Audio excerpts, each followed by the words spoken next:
invito a abrir sus Biblias en la epístola del apóstol Pablo a los Filipenses y en este domingo concluiremos el capítulo 1. Hoy día finalizaremos el capítulo 1 de la epístola del apóstol Pablo a los Filipenses. Y leeremos en esta mañana todavía el versículo 29 al versículo 30. Y dice así la palabra del Señor. Y en nada intimidados por los que se oponen, que para ellos ciertamente es indicio de perdición, mas para vosotros de salvación, y esto de Dios. Porque a vosotros os es concedido a causa de Cristo, no solo que creáis en Él, sino también que padezcáis por Él, teniendo el mismo conflicto que habéis visto en mí y ahora oís que hay en mí. Bien, el título del mensaje para el día de hoy es La fe y el sufrimiento. Dos dones de gracias dados por Dios a todo verdadero creyente. Y la pregunta que nos va a introducir al mensaje es: ¿cómo puede sentirse gozo en medio del sufrimiento? ¿Cómo los apóstoles experimentaron el gozo en la persecución del Evangelio? ¿Y por qué el verdadero creyente experimentará sufrimiento? Y cuando hablamos de sufrimiento, no me refiero a un dolor de cabeza que buscamos aliviar con algún paracetamol, aun cuando pueda experimentar dolor de ese tipo, hay un grado de gozo en la recuperación de alguna enfermedad. Yo recuerdo que en una oportunidad experimenté el sufrimiento y el dolor, y en algún momento se transformó en gozo. Cuando era adolescente, estaba en mi segundo año de enseñanza media y jugando a la pelota me fracturé la rodilla y de verdad que fue un dolor intenso. Me llevaron al hospital y recuerdo después salir del hospital con un yeso desde el dedo chico hasta el borde de la cadera. Y sin duda fue un momento doloroso de sufrimiento, pero ese sufrimiento se transformó en gozo cuando oí que por bastante tiempo iba a estar en casa, en cama, sin ir al colegio. Pero no es ese gozo al cual se refiere el apóstol Pablo, ni tampoco a esa clase de dolor, sino más bien se refiere al sufrimiento por causa de la verdad y del Evangelio. Y hoy día veremos dos causas en la vida del creyente que nos dan seguridad respecto a nuestra salvación. La causa número 1 es creer y la causa número 2 es sufrir o padecer. Y si usted observa el texto, el versículo 29, parte diciendo: porque a vosotros, a la iglesia, os es concedido a causa de Cristo, no solo que creáis, ahí está la primera causa, que creamos en Él, sino también que padezcáis por Él. Y la palabra concedido aquí en este texto viene de la palabra griega chariste, cuya raíz nosotros sabemos es charis, que es gracia. Por lo tanto, el creer en el Señor es un don de gracia. Y quizás tristemente para algunos, esa gracia es acompañada de otra gracia, que es el don de sufrir. Y si usted observa que a nosotros se nos ha concedido por gracia el don de creer, es decir, la fe.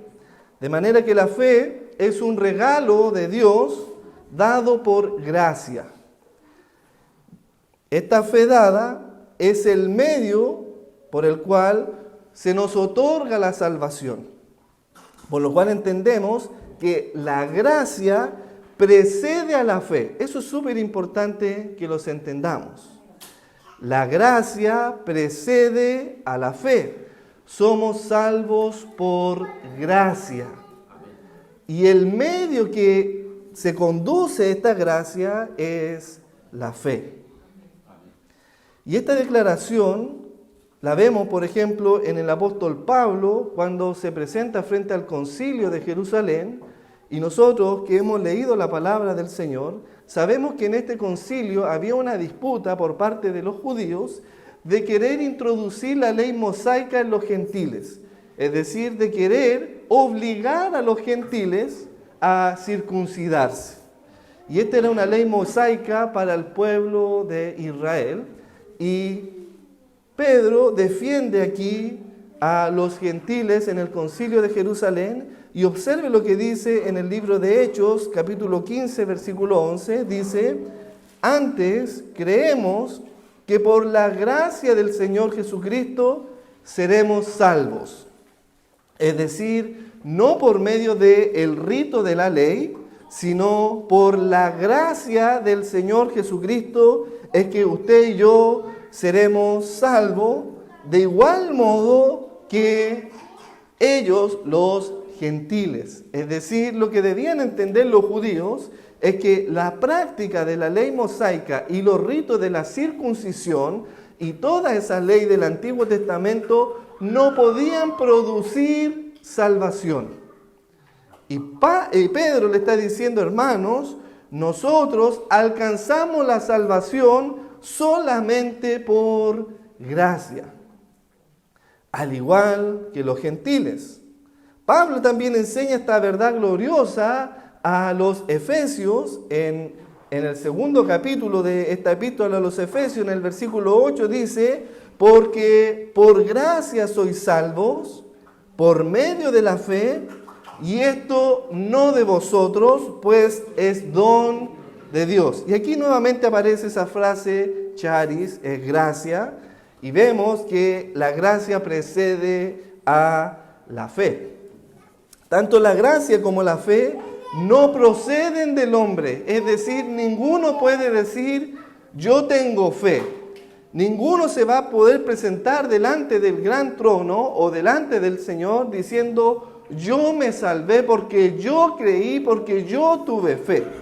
No, esa persona en lo absoluto alcanzará la salvación por cuanto tanto la gracia como la fe no proceden del hombre, sino de Dios. Dios es el que toma la iniciativa, es el que comenzó en vosotros la buena obra, como le dice Pablo a los filipenses, y la va a perfeccionar hasta el final.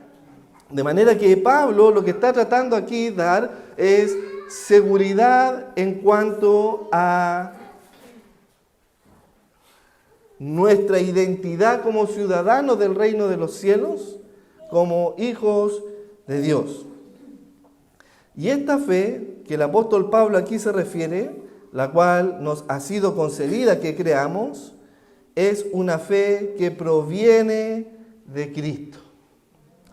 Si usted observa el texto, el versículo 29 dice: porque a vosotros os es concedido a causa de Cristo. De manera que entendemos que el autor y consumador de la fe es Cristo Jesús.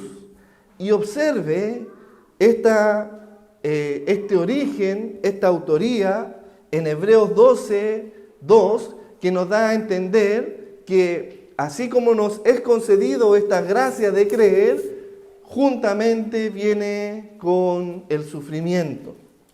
Observe Hebreos capítulo 12, versículo 2, dice: puesto los ojos en Jesús, el autor y consumador de la fe. De manera que entendemos que no es mi fe, sino que es la fe de nuestro Señor Jesucristo, por cuanto Él es el autor y Él es el consumador. Es decir, esa palabra consumador viene de la palabra griega telenoies o teleiotes, que significa perfeccionar. Es decir, Él comienza y perfecciona la vida del creyente hasta el final. Y observe lo que dice Hebreos 12:2, dice: autor y consumador de la fe, el cual, por el gozo puesto delante de él, ¿qué cosa? Sufrió. Sufrió la cruz. De manera que el creer como el sufrimiento son ambas cosas que recibe el creyente como evidencia de poseer su salvación. Ahora la pregunta que nos vamos a hacer es, ¿qué motivó a Cristo? ¿Qué vio Dios en ti y en mí? ¿Cuál es la causa por la cual nos ha sido dada esta gracia y esta fe? ¿Qué cosa tan buena hiciste tú y yo para que Dios te diera ese regalo de gracia, de salvación? La respuesta es nada. Nada, no solamente nada, sino no hay ninguno bueno, nada bueno vio en ti. De manera lo que era bueno en un principio, y era bueno en gran manera, porque en el libro de Génesis se nos enseña en la apertura de la creación que todo lo que creó el Señor, porque por Él y para Él fueron hechas todas las cosas, lo que creó el Señor Jesucristo, todo era bueno y bueno en gran manera. Esa era la creación, eso lo vemos en Génesis 1, 27, 28. Sin embargo, dejó de ser lo bueno en el mismo Edén cuando el hombre desobedece a Dios. Y desde ese entonces, desde la caída en el huerto del Edén, no hay ninguno bueno. Por lo tanto, la salvación no es que la obtengan personas buenas, sino solamente aquellos que por gracia la han recibido. Y el Señor Jesucristo lo deja muy claro en el Evangelio de Mateo, en el capítulo 19, el versículo 17, cuando les dice, ¿por qué me llamáis bueno? Ninguno hay bueno, sino uno, Dios. Mas si queréis entrar en la vida, guarda mis mandamientos. De manera que Jesucristo también lo declara, que no hay ninguno bueno a los ojos de Dios, solamente Dios. Por lo tanto, la salvación es no para personas buenas, sino para personas pecadoras que por gracia han alcanzado su salvación. Pablo le dice a los romanos que por cuanto todos pecaron, todos están destituidos de la gloria de Dios. Es decir, no solamente, hermanos, no hicimos nada para merecer la salvación, sino que no éramos buenos, éramos pecadores, y por cuanto todos pecaron, ahí está usted y yo, estábamos destituidos de la gloria de Dios. Y como pecadores nos extraviamos, nos perdimos en el mundo lleno de maldad, nos hicimos insensatos, rebeldes, extraviados. Cada uno de nosotros era esclavo de concupiscencia y deleites diversos. Usted tiene que examinarse cuál era su pecado y su vida fuera de Cristo y analizarse que en verdad o verdaderamente éramos aborrecibles. Y quiero dejar esto bien claro, querido hermano, para que tenga usted seguridad en su salvación, que usted no puede persuadir a Dios con obras para alcanzar la salvación, por cuanto desde un principio para Dios éramos aborrecibles. Y no tan solo éramos aborrecibles, sino que llegamos hasta el punto de aborrecernos los unos a los otros. Éramos pecadores empedernidos que vivíamos en pecado. Pero cuando se manifestó, y aquí me encanta, cuando Pablo le escribe a Tito, en el capítulo 3, en el versículo 3 al 5, está siempre ese pero. Al igual como está en Efesios, cuando dice, pero Dios, que es rico en amor y grande en misericordia, nos salvó no por obras que nosotros hubiéramos hecho, sino por gracia. Y aquí también Pablo agrega un pero en la epístola de Pablo a Tito, diciendo, pero cuando se manifestó, ¿qué cosa? La bondad de Dios nuestro Salvador y su amor para con los hombres nos salvó. No por obras de justicia que nosotros hubiéramos hecho, sino solo por misericordia. De manera que la gracia es igual a misericordia. Por eso el apóstol Pablo le dice a los romanos que en cuanto a la salvación no depende de nosotros, sino de quien Dios tiene misericordia. No depende del que quiere. Por eso se destruye aquí esa profesión de fe, que pasen aquí adelante los que quieran ser salvos, hermanos. No depende del que quiere ni del que corre aquí adelante, sino solamente de Dios, quien tiene misericordia. Y Pablo le dice también a los corintios, y esto va complementando esta idea de la razón y la seguridad de nuestra salvación. Pablo le dice en su primera carta a los corintios, en el capítulo 1, en el versículo 30, les dice claramente a los hijos de Dios que más por Él estáis vosotros en Cristo Jesús. ¿Por quién? Por Dios Padre estáis vosotros en Cristo Jesús. Y de hecho el Señor Jesucristo lo dice también en Juan: ninguno puede venir a mí a menos que el Padre no lo trajera. De manera que si usted está en Cristo, no fue por méritos y obra suya, sino porque el Padre lo trajo al cuerpo de Cristo. Más por el Padre, usted y yo estamos en Cristo Jesús. Éramos imposibilitados, no solamente discapacitados, sino imposibilitados. Ninguno puede venir a Cristo a menos que el Padre lo traiga a Él. No porque éramos paralíticos espirituales, sino porque éramos cadáveres espirituales. Estábamos muertos en nuestros delitos y pecados, por cuanto no podíamos venir a Cristo a menos que Él nos trajera a Él. Fue solo por misericordia de Dios hacia ti y hacia mí, pues dice a Moisés: tendré misericordia de quien yo quiera tener misericordia. No depende del que quiere ni del que corre, sino de quien Dios tiene misericordia.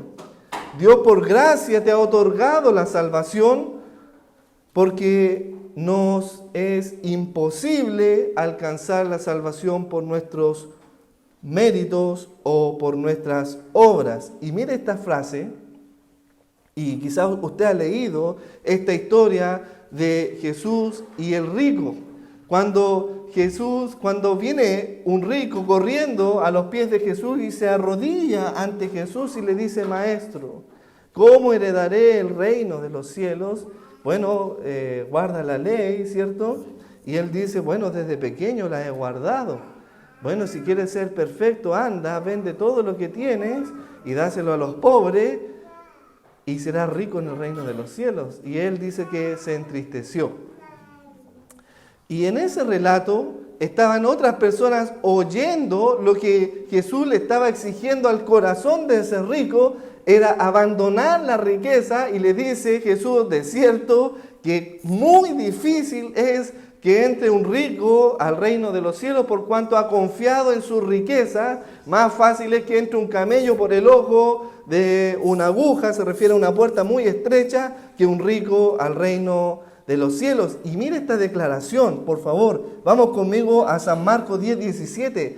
Es palabra del propio Señor Jesucristo a la imposibilidad del hombre de alcanzar salvación por sus méritos o por sus fuerzas. San Marcos 10:17. Observe.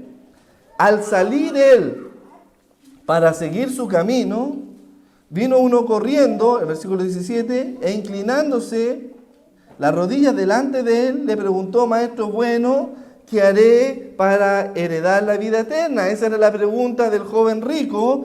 Y usted observe ahora el versículo 25 y 27 de la audiencia a cual Jesús está refiriéndose, y le dice: más fácil es para un camello un camello por el ojo de una aguja que entrar un rico en el reino de Dios. Y ellos se asombraban aún más, diciendo entre sí: mire lo que había en el corazón de estas personas. ¿Quién, pues, puede ser salvo entonces? Y aquí está esta declaración de Jesús. Mire esta frase. Entonces Jesús, mirando a su audiencia, observe lo que les dijo: para los hombres es imposible. Hermanos, que los hombres alcancen salvación por sus propios méritos es imposible. De manera que la salvación solamente es por gracia. Y agrega el Señor, más para Dios no, porque todas las cosas son posibles para Dios. Y este texto es muy manoseado por los falsos maestros que lo utilizan para persuadir a la congregación respecto a sus dificultades y le dicen, bueno, para lo que a ti es difícil, para Dios no es difícil. Lo que para ti es imposible, no, Dios lo puede hacer porque Dios es poderoso, hermano. Ese texto se refiere solamente a la salvación. Lo que para ti es imposible alcanzar la salvación, nadie puede hacerlo, para Dios es posible. De manera que entendemos y nos damos cuenta que el don de gracia que hemos recibido es grande y maravilloso. Y merecido, sin lugar a duda. Examínate, obsérvate cómo vives y cómo se te ha dado esta gracia, este don. Pero este don, como dijimos inicialmente, no viene solo, viene en un paquete, en un pack, acompañado de otro don de gracia que es sufrir. Y esa es la causa número 2, que padezcamos. Observe nuestro texto. Porque a vosotros os he concedido, a causa de Cristo, no solo que creáis, esa es la primera causa, ¿cierto? La causa de Cristo en que nosotros podamos creer, sino también por causa de Cristo y por recibir este don de gracia, también, de manera segura, padeceréis por Él.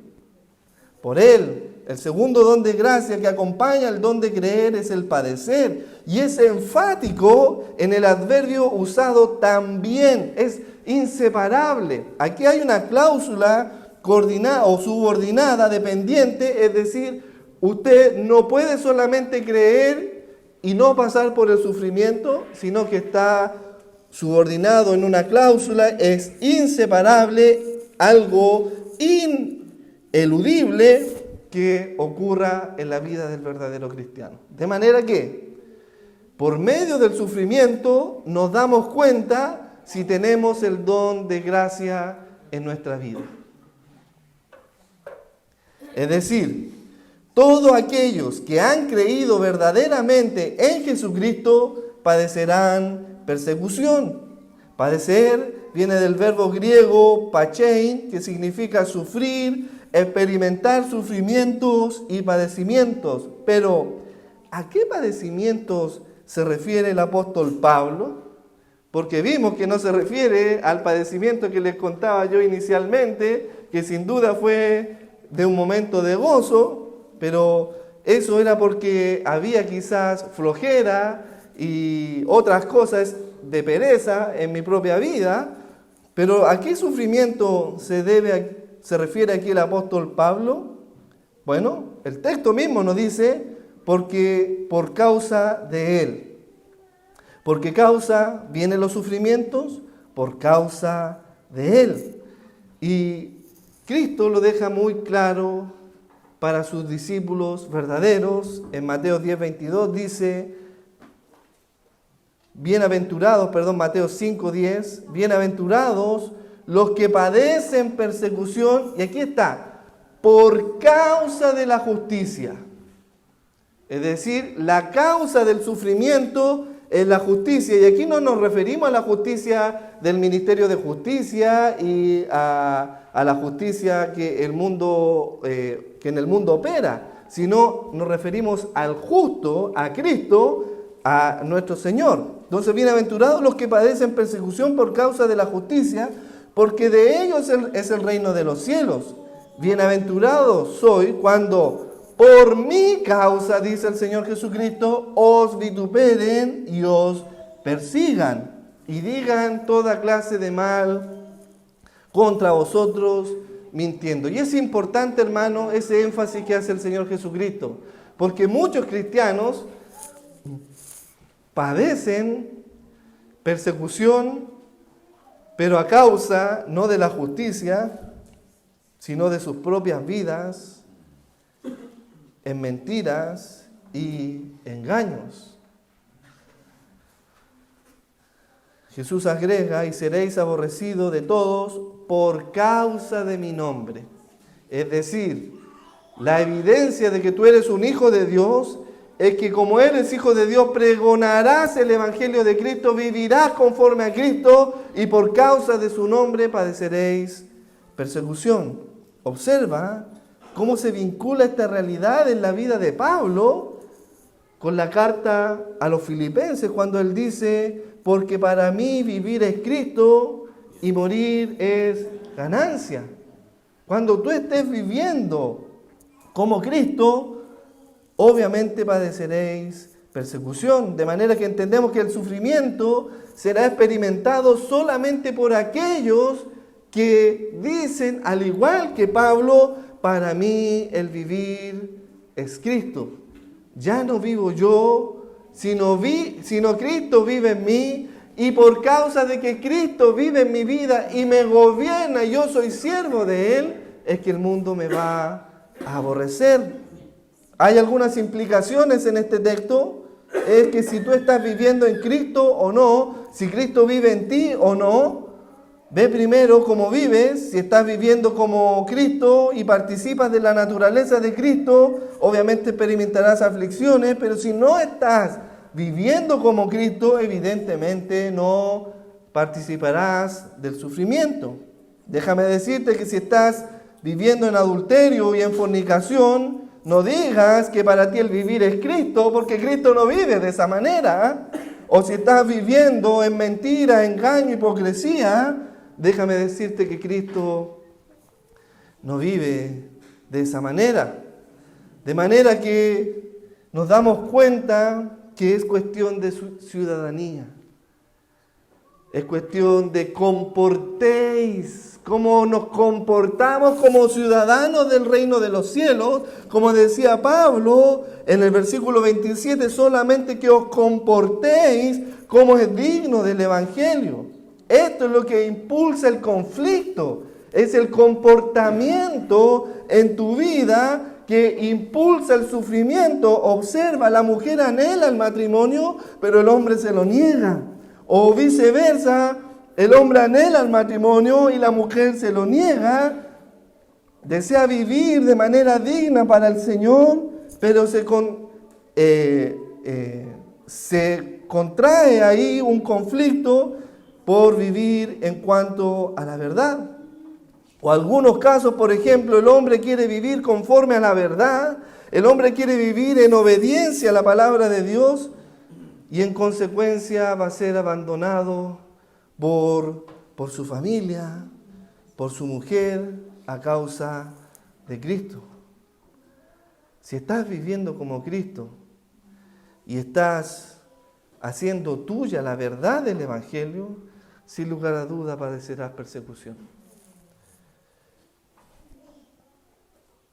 Los padres experimentan sufrimiento al ver el rechazo de sus hijos al Evangelio de la verdad y sufren el vituperio de ellos, diciéndole que lo que has creído es una tontera. Y los padres reciben ese sufrimiento a causa de su obediencia al Evangelio y la verdad. Gózate, querido hermano, porque si es evidencia que eres verdaderamente un hijo de Dios, de manera que experimentamos el abandono como parte del sufrimiento. Y quizás te preguntas, ¿por qué razón ocurre esto? ¿Por qué nos aborrecen? Y veremos 5 razones brevemente de por qué hacen esto en tu vida. Razón número 1, porque no eres de este mundo. Amén. Es cuestión de su ciudadanía, eres del reino de los cielos. Os comportéis, politeumai, como ciudadanos del reino de los cielos, y esa es la primera causa de por qué te van a aborrecer, es porque no eres de este mundo, sino eres ciudadano del reino de los cielos. La segunda causa es porque fuiste escogido de Dios, y eres llamado hoy día hijo de Dios, no hijo de Satanás, el diablo. Una tercera razón es porque hoy eres siervo de Cristo, eres esclavo de Cristo, y ya no eres esclavo del pecado. Una cuarta razón es porque tú buscas guardar su palabra y obedecerla, ya dejas de ser hijo de desobediencia y vienes a ser hijo obediente. Y finalmente, quizás es la razón principal, porque con los que te rodean, ellos no conocen a Dios. Ellos son hijos del diablo, porque si conocieran a Dios, te amarían. Te amarían como te ama tu hermano que conoce a Dios. Porque el que dice que conoce a Dios y no ama a su hermano es mentiroso. Pero como tu hermano conoce a Dios, tú le amas. Porque comparte la misma naturaleza. ¿Dónde están todas estas razones? ¿Se me habrán ocurrido a mí? No, vamos conmigo por favor y observemos San Juan 15, 18. Observemos aquí todas estas razones. San Juan capítulo 15, versículo 18. Donde encontramos todas estas razones. Evangelio según San Juan, capítulo 15, versículo 18 al 27, dice: si el mundo os aborrece, sabed que a mí me ha aborrecido antes que a vosotros. Si fuerais del mundo, el mundo amaría lo suyo, pero porque no soy del mundo, ahí está la primera razón, por eso te aborrecen. Antes yo os elegí. Segunda razón, eres escogido del Señor. Por eso el mundo os aborrece. Acordaos de la palabra que yo os he dicho. El siervo, ahí está, en la tercera razón, eres siervo de Jesucristo. Y como eres siervo, no eres mayor que nuestro Señor. Si al Señor persiguieron, también a vosotros perseguirán. Esa era la cuarta razón, porque eres siervo del Señor. Y si han guardado mi palabra, también guardarán la vuestra. Mas todo esto se hará por causa, aquí está la causa del sufrimiento, por causa de mi nombre, porque no conocen al que me ha enviado. No conocen al Padre. Si te persiguen tus familiares, tus hijos, tus hermanos, tus vecinos, es porque ellos no conocen al Padre, no conocen a nuestro Señor. Los creyentes deben esperar sufrir como parte inevitable de su llamado, de su elección. Creer en Cristo no es para evadir el sufrimiento, sino para experimentarlo, queridos hermanos. Aun cuando otras religiones buscan evadir el sufrimiento y te ofrecen un alto al sufrimiento. No sé si has escuchado esta falsa religión, la Iglesia Universal de Jesucristo el Señor. Pare de sufrir. ¿Cómo vamos a parar de sufrir si es un don dado de Dios que evidencia nuestra naturaleza divina? Pero estas falsas religiones ofrecen un pare de sufrir. Esta iglesia se ofrece el mismo mensaje de la serpiente en el huerto del Edén. No moriréis, no sufriréis. Hay una canción que dice no sufran más. Quizás ahí dentro cantan esa famosa canción de Los Ángeles Negros. No sufras más. Quizás mañana nuestro llanto quede atrás. Bueno, quizás los jóvenes se miran extrañados, no se saben esa canción, yo tampoco me la sé. Después de esa gloriosa confesión de Pedro respecto a Jesús, diciendo, tú eres el Cristo, el Hijo del Dios viviente, viene la serpiente a la mente de Pedro, cuando Jesús le declara que él iba a sufrir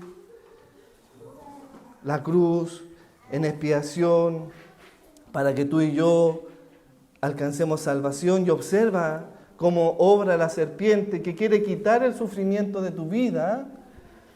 La serpiente vino en la mente de Pedro y Pedro tomó aparte al maestro y comenzó a reconvenirle.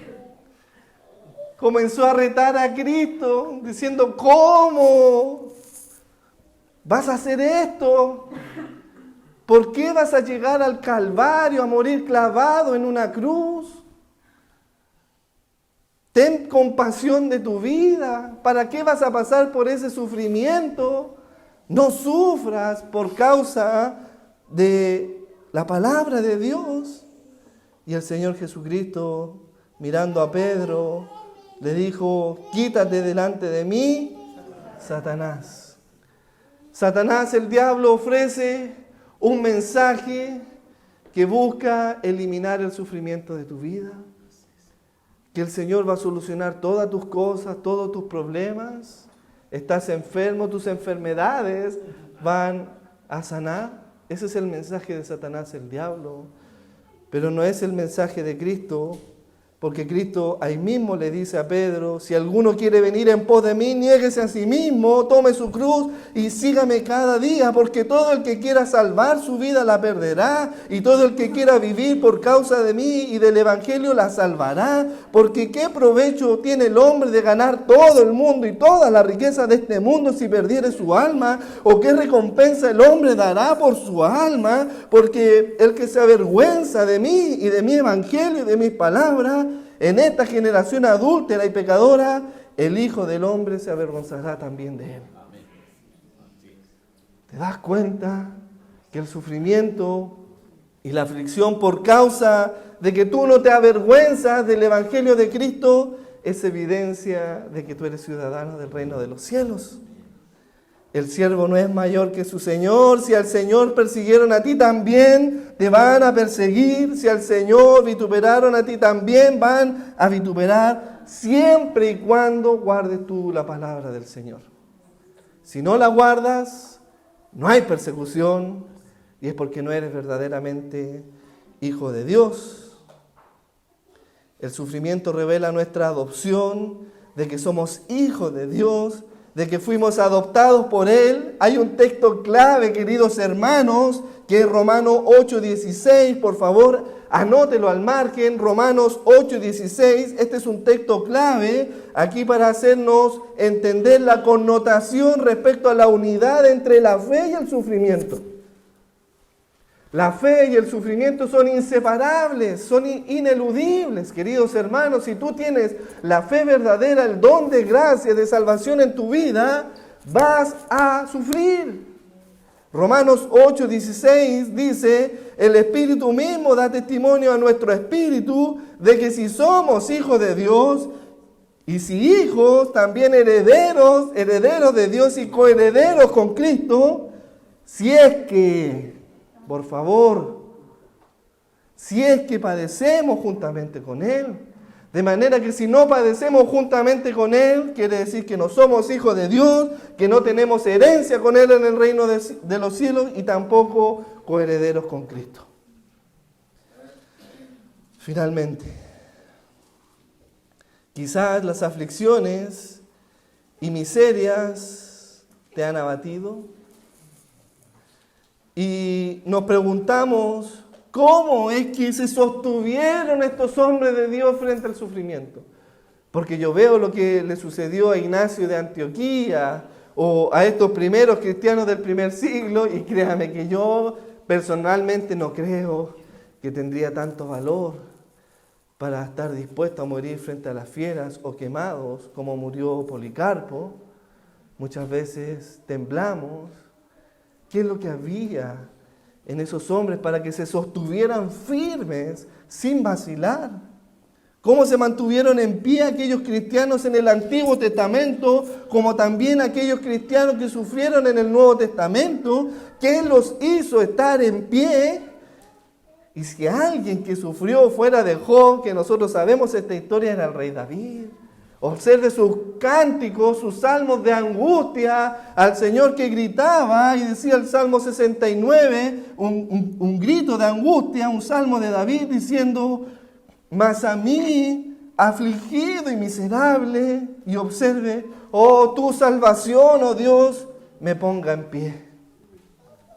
Porque Jehová oye a los menesterosos y no menosprecia a sus prisioneros, a los que son siervos de Cristo. De manera que el salmista se sostuvo en pie por su Señor, por su salvación. El joven salmista, que no sabemos quién es, del Salmo 119, en el versículo 107 dice: afligido estoy en gran manera a causa de las persecuciones, vivifícame, oh Jehová, conforme a tu palabra. Mi vida está en continuo peligro, mas no me he olvidado de tu ley. Por heredad he tomado tus testimonios para siempre, porque con gozo de mi corazón doblegué, incliné a cumplir tus estatutos de continuo hasta el final. De manera lo que sostiene y mantiene en pie al Hijo de Dios es la palabra toda suficiente de nuestro Señor. Su palabra es la roca firme en la persecución.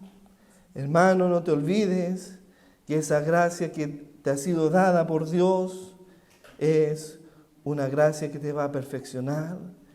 Es una gracia que proviene de Dios, quien te llamó a ti, aquel Dios que te llamó a su gloria eterna en Jesucristo, después que hayáis padecido un poco de tiempo, porque es breve nuestra vida aquí.